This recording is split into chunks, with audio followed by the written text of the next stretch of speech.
ఇక జూబ్లీహిల్స్ ఉప ఎన్నిక లెక్కింపునకు సర్వం సిద్ధమైంది. ఉదయం 8 గంటలకు యూసుఫ్గూడ స్టేడియంలో లెక్కింపు ప్రారంభం కానుంది. మొత్తం 10 రౌండ్లలో లెక్కింపు పూర్తి చేయాలని నిర్ణయించారు.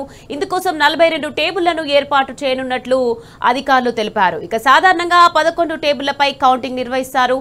అయితే ఉప ఎన్నిక ఉండడంతో ఎక్కువ టేబుళ్లను ఏర్పాటు చేసి త్వరగా లెక్కింపు పూర్తి చేయాలని ఈ నిర్ణయం తీసుకున్నారు. టేబుల్ వద్ద లెక్కింపు సిబ్బందితో పాటు అభ్యర్థి ఒక ఏజెంట్ కు మాత్రమే అనుమతిస్తారు. తొలుత 10 హోమ్ ఓటింగ్ బ్యాలెట్లు, ఇక 18 సర్వీస్ ఓట్లను లెక్కిస్తారు. అనంతరం ఈవీఎంలోని ఓట్ల లెక్కింపు ప్రారంభిస్తారు. ఉదయం 8:45 కల్లా తొలి రౌండ్ ఫలితం వెల్లడి కానుంది. ఇక మధ్యాహ్నం 12 గంటల వరకు లెక్కింపు పూర్తవుతుందని అధికారులు అంచనా వేస్తున్నారు.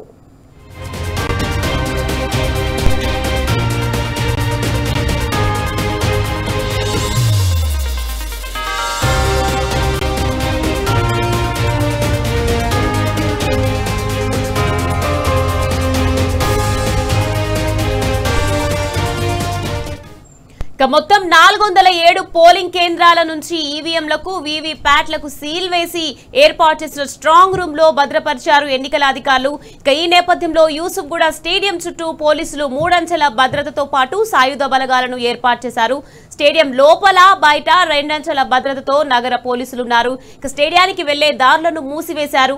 ఎన్నికల అధికారులు తప్ప ఇతరులు ఎవరు లోపలికి ప్రవేశించకుండా కట్టుదిట్టమైన బందోబస్తు ఏర్పాటు చేశారు. సీసీటీవీ కెమెరాలను ఏర్పాటు చేశారు.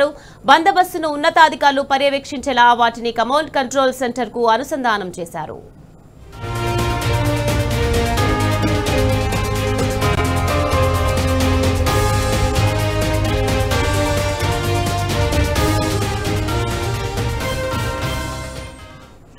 జూబ్లీహిల్స్ ఉప ఎన్నికల్లో 48.49% ఓట్లు పోలయ్యాయి. 2023లో 47.58% నమోదు కాగా ఈసారి 0.91% అధికంగా ఓటింగ్ జరిగింది. కౌంటింగ్ సందర్భంగా పోలీసులు అదనపు బలగాలను రంగంలోకి దించనున్నారు. 144 సెక్షన్ అమల్లో ఉంటుందని సిపి సజ్జనార్ ఆదేశాలు జారీ చేశారు. పాసులు ఉన్న వారిని మాత్రమే లోపలికి అనుమతిస్తారు. నియోజకవర్గంలో మద్యం దుకాణాలు మూసివేయాలని ఆదేశాలు జారీ చేశారు. ప్రజలు గుంపులుగా తిరగడం, ర్యాలీలు చేయడానికి అనుమతి లేదని స్పష్టం చేశారు సిపి సజ్జనార్.